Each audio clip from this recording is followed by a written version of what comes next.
at one point I opened up Google and I didn't really know what I was going to research. And I just started typing if everyone, and it auto-completed to everyone lived like the average American. Ooh.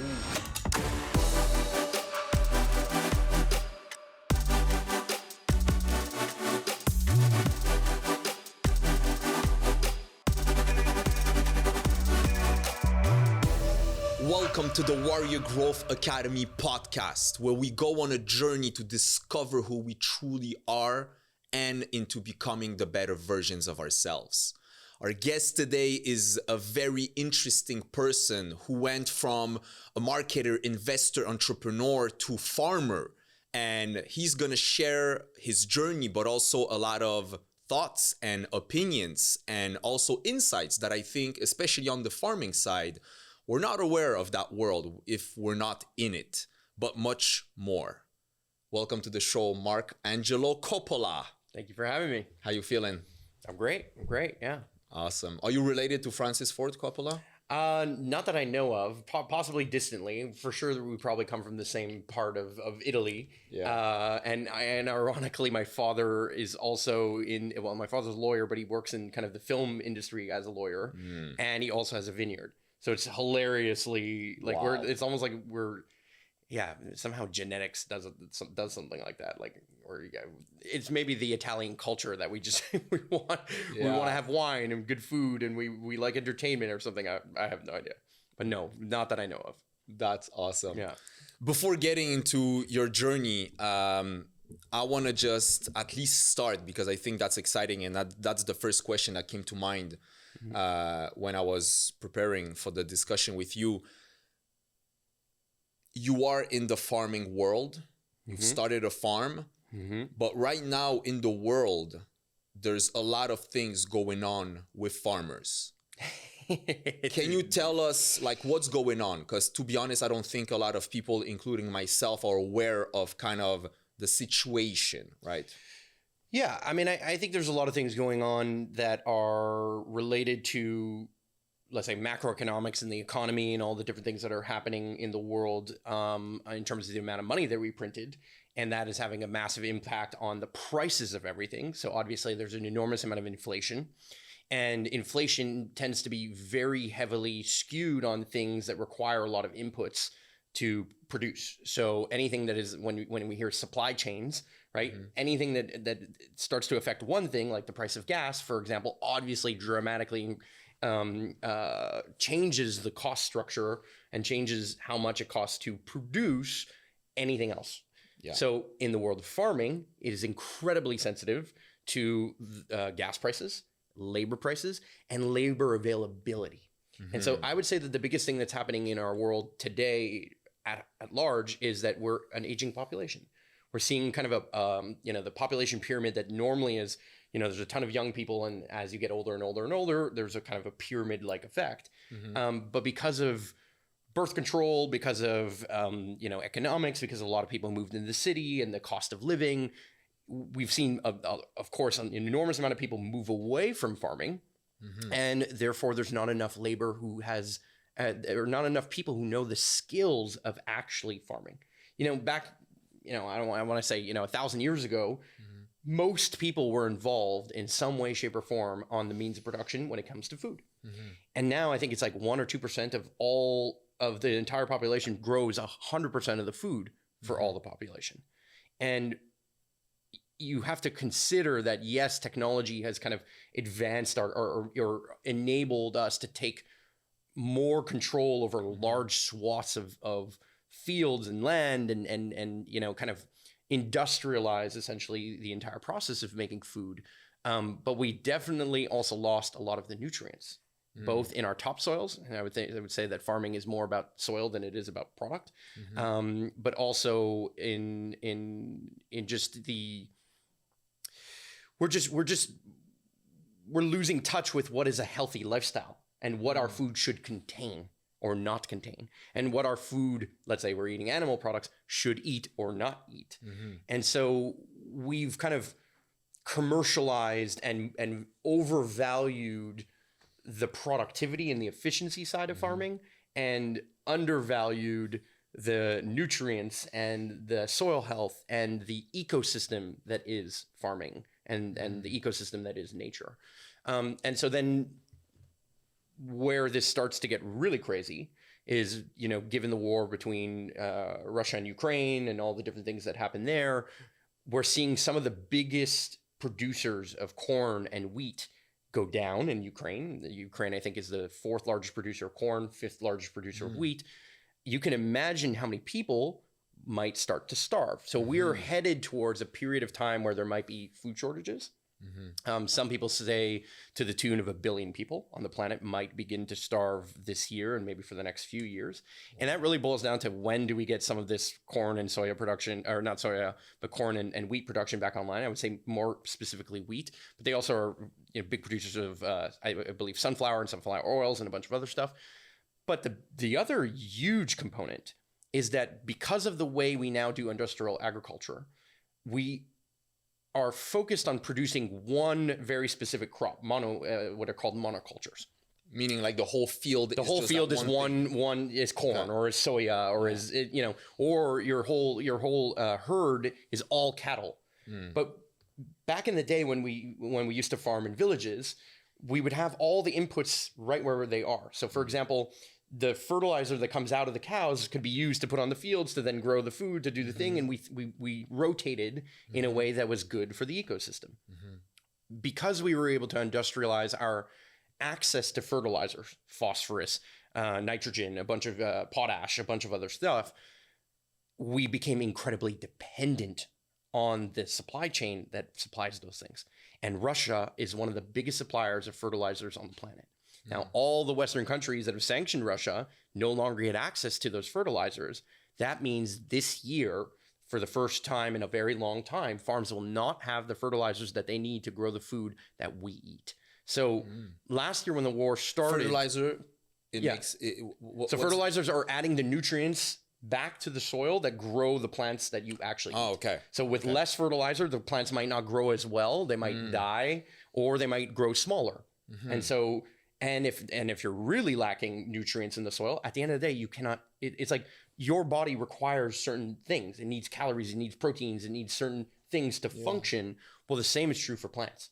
And so we're constantly adding fertilizers back to our soils as a way of kind of engineering their fertility.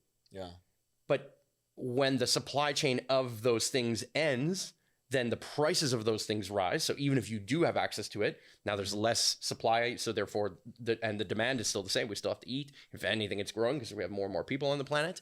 And we're also eating more and more. That's the other thing. We're eating a lot more calories over time, right? If you go back a couple of decades, we were eating less calories than we are today. There's a huge need for these fertilizers. And again, last year when the war had started, most of the farms had already sourced those fertilizers, right? Because the war started roughly end of February. So farmers had already kind of bought those fertilizers and the sanctions didn't come out right away. So realistically, the farms that were in North America or in Europe or everywhere else had already been able to get their access to the fertilizers that they needed for that season in the Northern Hemisphere. What you're starting to see is the beginning of the collapse of that market, therefore the beginning of the collapse of the supply chain of fertilizers, and the beginning of the collapse of food just not growing nearly as efficiently. So I think that we're on the precipice of a potential financial crisis. I say potential. In my opinion, it's already underway. It's already guaranteed. I mean, banks are falling, right? Well, banks are falling, and that's one. But those are symptoms of a problem that happened when we when we constantly were printing money, quantitative easing, all this stuff since the Great Recession. And really, since we got off the gold standard, is a whole other game to talk about.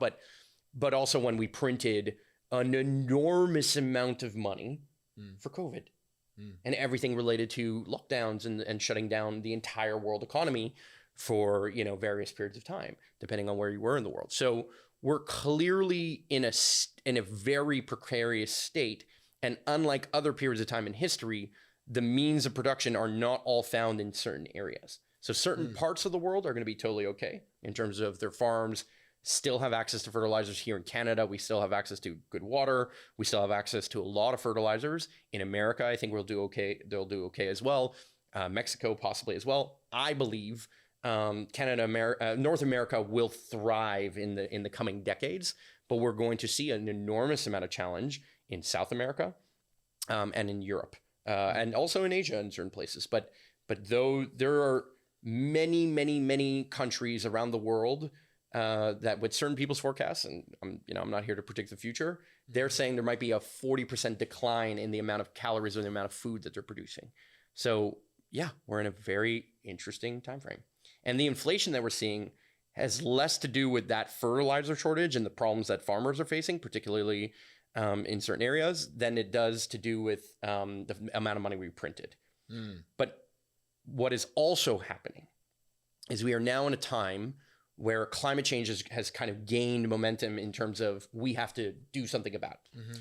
Now, I'm not here to debate what we need to do, what we need to, whether humans are having an impact or any of that stuff. Let's just imagine that they are. All the climate change type changes are now being placed on farmers, particularly because they're saying, hey, with the way you're using land and the way that, in Brazil, they clear the Amazon rainforest to grow more cattle, this is causing more climate change. You're accelerating climate change. We need to stop you from doing that. But farmers tend to be some of the poorest people in the world. And so to stop a cattle farmer from continuing to expand when their families are growing and they need more land, they don't have access to this land, they have to go further and further away from cities and different things. What are you going to do?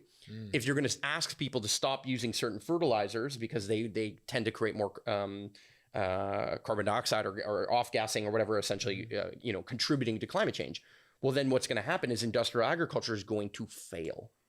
And so we're at the time where we had, let's say, small scale agriculture turn to industrial agriculture with the Industrial Revolution and a bunch of other stuff.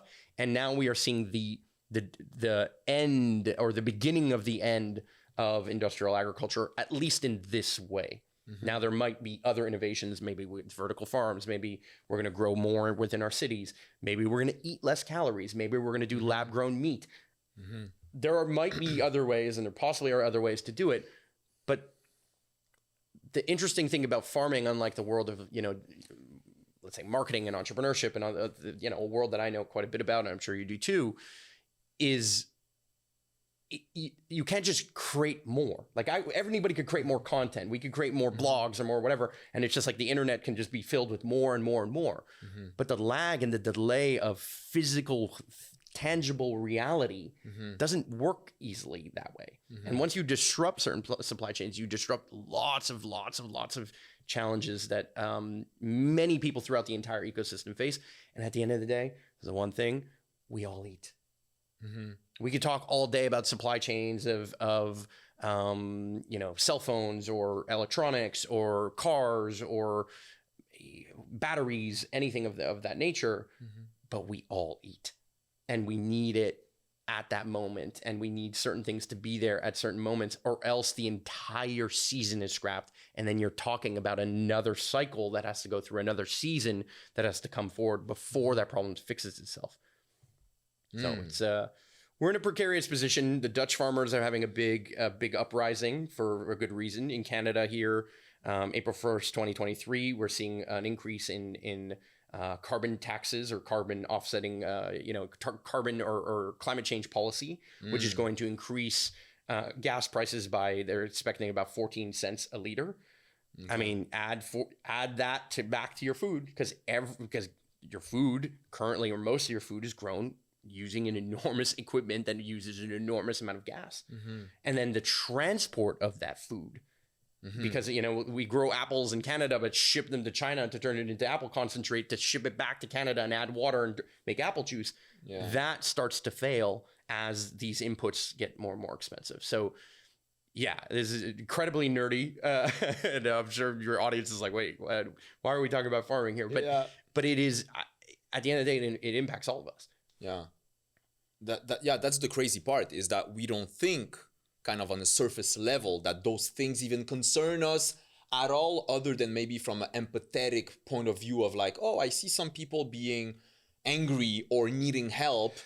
I would like, it would be cool if we help them, but we don't think what they do and what's the impact on everything. Well, it's because we've just never experienced a food shortage in our lifetimes. And I say our lifetime, I heard you're 35, I'm 34, turning 35 this year. Yeah. We here growing, or at least me growing up in Canada, I went to the grocery store. I had access to food in absolute abundance. In fact, they're throwing away food constantly. I think it's like a third of food gets thrown away that even ends up in the grocery store. So we're in a position where we've never experienced the pain. Now, some people at different economic classes might say, well, I can't afford food and all these different things. That's going to continue to happen. But if we have a giant food shortage on the planet and 1 billion people start to starve, 1 billion more people. So there's already people starving. There's already people who are under or malnourished. There's already people who don't have access to clean water and good food and all that kind of stuff. And I would argue that even here, we don't always have access to what I call good food or fresh food or regenerative food. We can get into what those mean. But the idea is that will create an enormous amount of civil unrest. And that can create the protests that we are going to see. I think we're going to see more protests in Canada and other places around the world. The Dutch are, one of the leading. They're at the front lines because they're the ones being restricted faster than everyone else, and this is kind of being decided by people who know nothing about farming and who aren't necessarily considering the impact that this has on everyday people's lives. So you think that basically their motive, or at least what we know of, is basically kind of seeing this very almost one-dimensional situation. Oh, there's a climate crisis. We want people to use less fuel, right? Because that's usually at least one of the logic and the tactics of... Fuel is one component of it, yeah. Right? You raise the prices. Same goes for cigarettes and alcohol, right? Totally. You raise the prices in order for people to consume less of that. Exactly. And it probably works on a certain level. It does, 100%. For something things. It forces people to make different decisions, absolutely. But in certain categories, we cannot make different decisions. Our food comes from particular places. Right? Like, and to move or shift that supply chain is different. Like for us to say, oh, I'm not going to buy a car because now gas prices are higher, or I'm going to move closer to the city because gas prices are higher. It does start to change the value and shift the landscape of everything else, right? You change the price of one input, particularly something like energy, and that changes the way the entire economy and the entire ecosystem shifts. Just like if you were, if you have a lot more sun in an ecosystem, and it gets too much sun, well, then you're in a desert. And if you have a lack of rain, then you're in a desert, right? So any one energetic element of our ecosystem will have a massive impact on the rest of the ecosystem. Where farms are particularly demonized is because we're saying, oh, cattle, the farm animals create an enormous amount of methane gas, so they contribute even more. So meat eating or eating meat contributes even more. So what they're trying to do is not say, hey, let's slow down your ability to eat meat. Let's tax the farmers, which make the meat price. But so then the farmers are on the literal front line of the people who get impacted first, who then have to kick that can down the road, or the cost of that down the road to the consumers, to the end user who has the the food on their plate. So we're at farmers are kind of the first people to be impacted by it. Now, I would also argue that farmers are the people who can actually save the planet, at least from a climate change perspective, more than anyone. I truly believe that. End of the day, if we produce more carbon dioxide than we sequester, meaning that then we find a way to breathe into plant life, or store into the earth and the planet, then we're going to see more and more carbon dioxide in our ecosystem, and therefore more climate change. Okay. The fastest way to sequester carbon is to take care of the first 6 inches of topsoil. If we were to take some of these giant GMO corn and soya fields and do regenerative farming practices, if we were to change the way we go from industrial agriculture to a more balanced ecosystem and bring the means of production, AKA yes, you can grow corn and soya on a field, but then also put cattle on it for a while and then build an ecosystem that is rotating these different crops, as well as potentially, being more efficient in other ways where we can have more tree growth, more plant life, more and better topsoil. If we were to fix the top 6 inches of topsoil, we would change the amount of carbon. We could sequester all the carbon that we need to completely stop climate change in its tracks and literally reverse it. Now, some people might argue that it's not right or whatever. The point is, this war on climate change is won or lost on farms. It is won or lost on our means of production of where and how we source food, and also what food we're eating and what food we deem to be the right type of food, and therefore the farming practices and all the other practices that are downstream of that. Right? Like in many cases, or cows are designed generally to eat grass. They're meant to be in big fields. That's where cows would thrive the most. But most of our cows are eating corn. Well, why are they eating corn? Well, it's because we turned all our grasslands into corn farms. So obviously we had to replace those means of production. But every time corn, what you're doing is you're growing it and you're taking all of those nutrients away, because you're taking the stalks and the corn itself. All those nutrients that went into the plant are now being ripped out from that place, and they're not going back into the ground. So in the permaculture principles or in other more regenerative principles, what you'd want to do is just take away the fruits of the vegetables or certain pieces, but try and put back the other elements that it took for the plant to grow back into the soil, allowing it to cycle back. And this was where the microbiome, the microbes, of the soil and the fungi and all these other things are part of an ecosystem that regenerates life, right? A tree in a forest, every once in a while, the tree dies, it lands on the ground in the forest, it becomes the food for the next trees, right? An ecosystem in balance will continue to perpetuate itself. But if I were to leave a cornfield, it won't perpetuate itself. And particularly today, with all the technology that we have and all the spraying and chemicaling and all the things that we do, and also the fact that we sometimes remove the ability for some of these plants to even create seeds by geoengineering these plants, we've basically we've disrupted the normal and natural cycle of how the world, forget humanity, how life works, including animals, including plants. Absolutely. And then this leads to other problems, because when it rains on a field that is completely bare, then that washes away all the water. When it washes away all the water, you have more erosion, but you also have less water staying in certain areas. So then you have desertification over time. The more you desertify, the more that you exacerbate the problem of climate change. And so we are on a dangerous path to essentially completely eroding a lot of natural ecosystems that exist on our planet. And it's just simple math, right? If let's say every minute we plant a tree, but we also clear a football field worth of trees. It's a matter of time. It's a matter of time. No trees. It's just a matter of time. And we live in that world right now. We are accelerating towards that more than ever. And nobody seems to care, because at the end of the day, we go to the grocery store and we have access to all the things that we want at this moment. So because that's a pretty dark picture. Sure. But at the same time, realistic from what I understand. Where is there hope? Or what's the ideal route that maybe we can kind of baby step into? I think there's two paths that we can consider to be hopeful. And the first path is that technology improves, and as technology improves, so does our ability to do things become more efficient. So if there's a giant change in the way that we are able to move things from around the globe by removing fossil fuels and then bringing them into a more sustainable way of transportation, that would be a huge impact.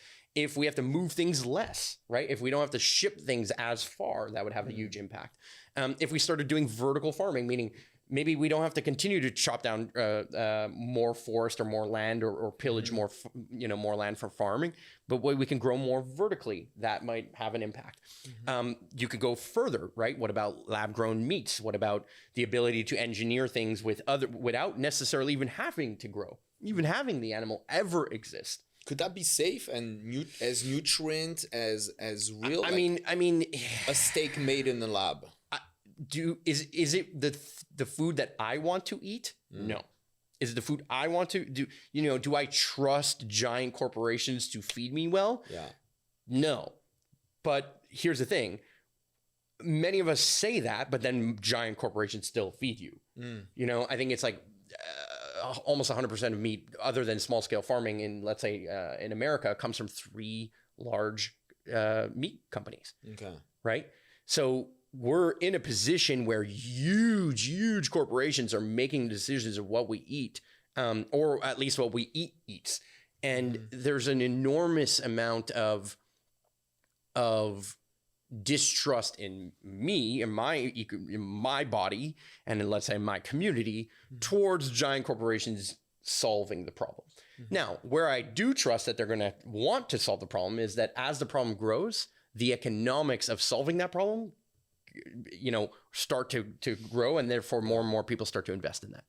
There are very interesting technologies that are coming in where we can basically engineer a drink out of water and the basic chemicals. So we can reproduce wine without having to grow grapes, or we can reproduce a bunch of other stuff in very interesting ways. So there's very interesting technology that I think is promising. Do I think it's going to solve the problem that we're experiencing right now? No, not at all. This technology is still far from replacing where your calories are coming from. That being said, the other path is the path that I'm on, is we have to get back to the land. We have to get back to regenerative farming. We have to get back to understanding where our food comes from and an ecosystem. But I think that it's less about the doom and gloom of what is happening in the world of farming per se. I think we need to get back to community. We need to get back to knowing our neighbors. We need to get back to trading and exchanging more, less with just giant stores and more with ourselves. One of the thoughts that I had that got me into farming was I used to hate cutting the grass. So I grew up in suburban part of Montreal, just kind of the outskirts, and I grew up in a typical Italian family that had kind of left Italy and first generation kind of established themselves in Canada. And so they were living their version of the dream, the American type dream, right? Or a North American dream, if you want to see it that way. And I used to hate to cut grass. And I always used to think everyone has a big garage and every one of us has a lawnmower, but we all have a middle of the line lawnmower. And it takes us we all have to go out every week or every 2 weeks or whatever it is and cut our grass individually. But what if we pooled together, everyone on my block would pool together and we got a better lawnmower and we could do it faster and we could just trade that. And what if we didn't all have to own the lawnmower, but we chipped in to have access to the lawnmower, right? It's the same concept with cars, as an example. We think about autonomous driving. We're starting to consider, hey, do I have to own the car to use the car? Because most of the time it's not being used, right? Just like your lawnmower, just like your ladder, just like your drill. Most of the time, there's an enormous amount of means of production and tooling and opportunity that is latent, that is doing absolutely nothing. Yet we all had to have this me, myself, and I, and my mentality. We had this, we took ownership to the extreme. And so what if I bought the lawnmower and you bought the ladder and somebody else bought the drill, and then we just put them all in a shed and we had access to it, and we acted more like a community, like a village, like people who actually know and trust one another. Because growing up in suburbia, we did not know and trust our neighbors, and not maybe some of you did, but a few houses down, you didn't even know them. You didn't even know their name. You didn't know what they did, yet they live right there. Back in the day, do you think that was even remotely possible? No. And do you think that's remotely healthy? Right? What is the likelihood that we're going to have more crime or more apathy in the world when we don't know the people who we literally live next to? And so how do we get back to not only what needs to shift, and both paths have to kind of have this, is we have to move out of a short-term mindset into long-term mindset. We have to change the feedback loop of which we are thinking, planning, and making decisions from. And that's the number one thing I've learned from farming, right? Like as somebody who's been an entrepreneur, and in the world of entrepreneurship and in the world of business, let's say, everything is about this quarter, this year. Yeah. Okay. In the world of farming, if I plant a fruit tree today that we just started from seed, or even if I got a little cutting or whatever, and it's a year-old fruit tree is about this big. Before that average apple tree will produce its first apple, it might be 8 years. Wow. So I planted on our farm fruit trees that for the first time, this is the beginning of our 11th season, for the first time I'm going to eat the fruits from. Do you know what kind of foresight and thought you have to say, okay, I'm going to buy something now. It's going to take this amount of time, but it will eventually produce endlessly. And I have to think about, this tree is small now, but eventually it's going to be really big and it's going to create more shade. So what I plant next to the tree has to account for the shade in the future. So what farming did for me is it made me realize that everything is an ecosystem, that everything in the ecosystem works together, and there are certain fundamental principles that drive our ecosystem, including financial, including in business. And I would go as far as saying it also forced me to think ahead, to think long term, to understand the dynamics between the ecosystem, and to realize that I cannot just muscle my way through, or I cannot buy my way through those problems. I can kind of buy my way through certain elements. Like I could go buy a bigger tree that's older and get to it faster. I could go buy another farm that already has the trees.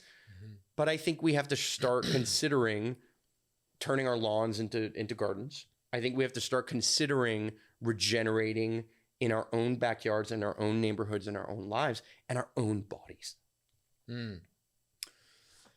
So especially on the community side of solutions and kind of moving forward, how do you create individually that change, right? Because as even a revolution starts with one person or a few, right? So how do you, like what are the day-to-day actions, or even changing the mindset as you just described to a more longer term type of thinking? What does it look like kind of individually to someone who doesn't have a farm, to someone who... Yeah, I didn't have a farm either, right? I knew nothing about farming. That's the first thing I'll say. Do I think that everyone should go out and buy a farm and do what I did? No. In fact, if I knew what it took, if I wasn't as naive as I was when I first started, I'm not sure I would have started. Well, okay? I'm happy that you were. And that's my honest answer. Now, am I happy that I'm doing it now? Yeah. Right before this, I was at the farm, and I'm going to go back tomorrow, and I'm going to be working on it for as long as I can possibly imagine. I'll come by soon, by the way. Please do. And maybe some of you too. But the idea of okay. So yes, a revolution could start with a single person or a single moment. But what I would say is that the most potent revolutions start in the right ecosystem when the conditions are right in the first place. So the revolution is ripe right now, where we have the most amount of distrust of our healthcare system. We have the most amount of distrust of where our food comes from. We have the most amount of distrust of large scale corporations and our media than pretty much ever in history, at least since we've been tracking. And we have the most amount of challenges when it comes to a lot of the things that are going on in our supply chains and all these things. That being said, we are also the wealthiest we've ever been. We are the most informed. We have the most access to information. And all we need to do is start getting involved in the solution and realize that we are one part of a larger ecosystem.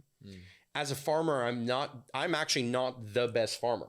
I'm a much better manager. I'm a much better storyteller. I'm much better at getting people to the farm and explaining to them why the farm has such a deep impact than I am at growing tomatoes or cucumbers or whatever else, right? Garlic is our biggest production. And I'm pretty good at it. I mean, I do okay. We've grown quite a bit and we keep improving, but it was an enormous amount of work that went into that to make that happen. First thing I would say is that we need to learn from the people who already know. Mentorship right? You're talking about academies, Yeah. and mentorship is the number one thing that I think we truly lack in our society today. We spend so much time and so much money, particularly in the States, going to university to learn about a skill set without ever for a minute ever speaking to somebody who actually does the job, or ever going into an actual company that actually does the thing that we are training people to do. That is absolutely absurd. Yeah. You're paying hundreds of thousands of dollars and years of your life to do and learn the context or the theory of something without ever learning the actual practical applications. And if I've learned anything in my career, when I started as an entrepreneur, I started at 18. So it's starting in my 17th year of entrepreneurship now. And I was in school full time. I went to university full time here in Canada and in Montreal, and I was also a full time entrepreneur. So I did more than 40 hours of work a week, and I went to school, let's say, 30 some odd hours, let's say, a week. I realized that there was a disconnect between what I was learning and what I was actually having to do. I realized that there's an enormous amount of humility that gets to come with walking the path of actually doing versus learning and just saying. And I truly believe that mentorship is the first thing that we need to learn from. I think we get to learn from history. We should learn our history, and we should learn about the ecosystems. And I think we should just ask ourselves, like, I think the most potent question that you can ask yourself, if somebody who's listening to this, is this me? So I'll give you an example. Somebody, let's say you, whoever, doesn't matter, somebody who's listening, decides that every day they're going to live their life, and now all of a sudden they become a night owl, and they start to have bad habits. They're really staying up late. They're watching a lot of Netflix because they're tired, but they really can't fall asleep. And they decide that they're going to stay up all night, but they're not really going to use that time to be really creative. And they're going to also wake up, obviously, later in the day. Yeah. And all of a sudden, they can ask themselves the question, is this me? Is this me? Do I want to be the person who wakes up at 11 a.m. and kind of moses around, hits snooze all the time? Do I want to be the person who's uninspired, who's not necessarily moving in the direction of what I would consider to be freedom culture, to empower and encourage all individuals' gifts and my personal unique gifts, right? Everyone wants to be inspired. Everyone wants to kind of perform with their unique gifts. But we have to ask ourselves, are our actions consistent with our wants and our desires? And are we truly asking ourselves, is this me? And so go down the list of everything that you do in the morning, from the toothpaste that you choose to use, to where you flush your toilet, what you do with it, and where it goes, and to think about all the different consequences of what your life requires. For me, the revolution started in me for two reasons. One, I discovered where money came from. I discovered that there was more debt than there is money in the entire world. So there is inherently always going to be a game of musical chairs that is playing out. Constant. Can you explain in a simple way how... Simple way is we call fractional reserve banking. Okay, so we got off the gold standard where we used to have gold that backed the amount of money that we had. What we did is we just said, hey, we're just going to print money, and there's going to be money that's printed at the Federal Reserve, let's say in America, and we're going to lend that money to the U.S. government, and then the government will spend the money and it will go into the ecosystem. But the U.S. government owes that money back to the Federal Reserve. And the Federal Reserve is a private company. It is not controlled by the government. It is not with elected officials. It is a private entity that prints every dollar that is all owed back to the Federal Reserve, of which none of it is backed in any way, shape, or form other than our trust. When you say backed, meaning that there is that... I cannot exchange it for something of value, of specific, real, tangible reality value. Yeah. Okay. Right? We're seeing bank runs that people, they barely have a few percentage points of the actual dollars that are cash. I think it's like 1 to 3%, depending on what different countries, of the money that exists in our bank accounts actually exists in cash. So forget even cash, which inherently cash itself is still backed by nothing. But even just the cash side of things, we don't have that much cash. Now, that doesn't really matter, right? If I can pay with my credit card and I can transfer you or whatever it is, doesn't really matter in certain cases until I want my money. Okay. So that's one thing. But the idea of fractional reserve banking is by the Federal Reserve printing the money and then loaning it to the governments of the world, let's say the United States government, it owes interest. But where's that interest come from? If the government, if the Federal Reserve only printed $1,000 and it lent $1,000 and the government owes $1,000 plus interest, let's say $1,010, where does that $10 come from? And the answer is, you have to loan me it again. Yeah. So you have to keep printing and printing and printing. And we call this inflation. Inflation is the natural cycle by which we are constantly printing money. And slowly but surely, our GDP and our, we have more debt than there is GDP globally around the world. That is a huge, huge issue. I think it's 360% of the global GDP. So we are in more and more and more debt. But who do we owe this debt to? Who do humans as a whole owe this money to? And the answer is there is more debt than there is actual dollars, whether they're physical dollars or digital dollars in your bank account. So we are perpetually in a game of musical chairs, which forces us to grow. So the growth mentality is actually to survive. We created a game of almost like a game theory, game A theory, where we have to constantly grow, perpetual growth to survive. And that's why we adopted a shorter and shorter and shorter term mindset. And then stock market, this company's starting to not grow. Boom, crash. Why? Because it might not survive. It might die. It might be showing signs of dying. So everything in our entire reality, everything that we know about the world is based on this paradigm of fractional reserve banking, and there is more debt than there is money. And second point? That's scary. Very scary. Go on. The second point that I realized is that if everyone lived like me, the average Canadian, this was in I can't remember. I want to say it was in 2011 or 2012, early 2012. I opened up Google, and I'm a heavy researcher. I've watched. I see that. Yeah. Many documentaries. When I graduated from university, I actually decided I was going to watch a documentary a week for 52 weeks straight. It turned into 8.5 years of studying. Dang. Every week it was documentaries. It turned to TED Talks and ebooks and blah, blah, blah, blah. And after 8.5 years, I actually stopped. I didn't stop researching. I just stopped doing it on I have to watch something this week kind of thing. But at one point I opened up Google and I didn't really know what I was going to research. And I just started typing, if everyone, and it auto-completed to everyone lived like the average American. Ooh, okay. Okay, all right. So I click on that and I realized, I think it was a Global Footprint Network study.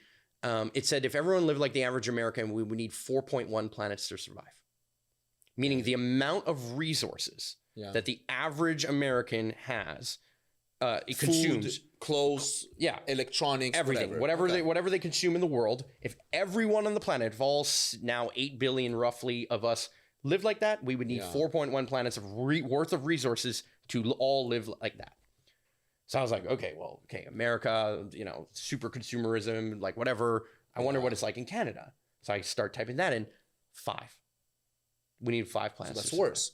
It's worse. Oh, damn. Because we have less people and therefore per capita, and we have so much land to cover and so much other stuff. And we have big houses and we have a lot more heating needs. Our energy needs are higher in certain areas. Again, on average. So for different reasons. And because we have less people, ours is even worse. Yeah. And I was sitting there, I'm like, wow, I'm the average Canadian. Or if anything, maybe I'm the average middle class, moving towards upper class Canadian as my career advanced. Yeah. If everyone lived like me, we would have a huge problem. Yeah. And then I thought, everyone wants to live like us. And I'm not trying to say not my lifestyle or the choices I make in life. I'm just saying everyone wants to have food and shelter and security and a bank account and access to resources and whatever it is that I know and I realize I'm incredibly privileged to have. And yes, I work for it. And my parents literally came to Canada and my grandparents came to Canada with literally nothing from war-torn Italy that was devastated and there was no opportunity there. So, yes, they earned some of these things, but they earned it in a system that inherently is fundamentally out of balance. So we began over industrializing and over pillaging our planet in many different ways for many different reasons. And if we stop doing it, our economy collapses. If our economy collapses, we can descend into civil war. So we cannot stop the machine of perpetual growth, aka we have to continue growing because of the way that our financial system works. And we built a game of musical chairs for ourselves for no good reason. And two, everyone is competing to stay alive to get to this kind of pinnacle of the American dream. Yeah. Of sorts, right? Or the Chinese dream or whatever it is, okay? Yeah. Some level of their cultural dream, which is some level of abundance. And what's super crazy to me is that when I go out in the middle of a field, when I go into a forest, everything is abundant. The world, the universe, in my actual experience, whether through taking psychedelics or whatever, and my connection through it, but also just literally hanging out in a field and farming and getting humbled essentially by taking this lifestyle of being an entrepreneur and doing all these amazing things in the world and living in Canada, and then going back to the land, I've been humbled to realize that I'm a small piece of a much larger ecosystem. That how many followers I have or how much money I make or any of these things really don't matter at all. And that I get to contribute and give back to the ecosystem. I get to give into the ecosystem way more than I will ever take. I've planted trees that from which I will never be able to eat all the calories from. And there are certain things that we're doing on our farm that I would probably never even see the final vision of what I believe it might look like and be like, what I'm planting it for. Yeah. And then I found myself changing my mentality, changing the ecosystem, my relationship with the ecosystem. And then naturally, just like the world of all things, you find the people who agree with that.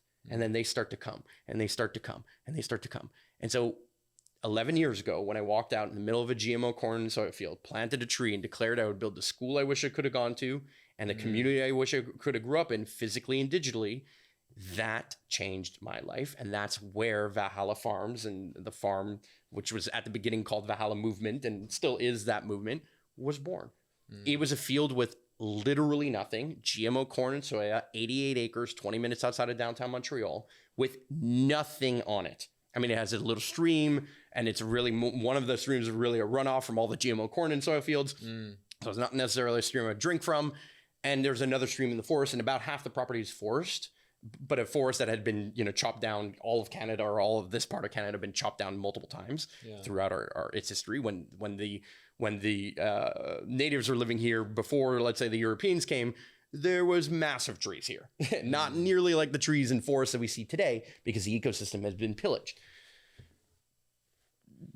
Tangent on that, my goal was always to build a community of 150 people. What would it look like to actually know your neighbors, to trust our neighbors, and to build an ecosystem or a village that actually has all its own inputs coming from that village itself?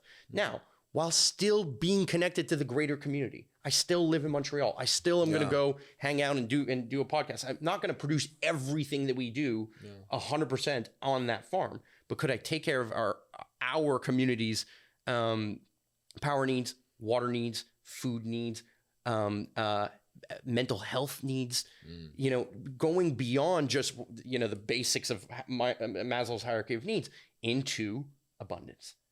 And by adopting a fundamentally abundant mindset, and when I say fundamentally, I don't just mean I get more resources, therefore I can pay more people.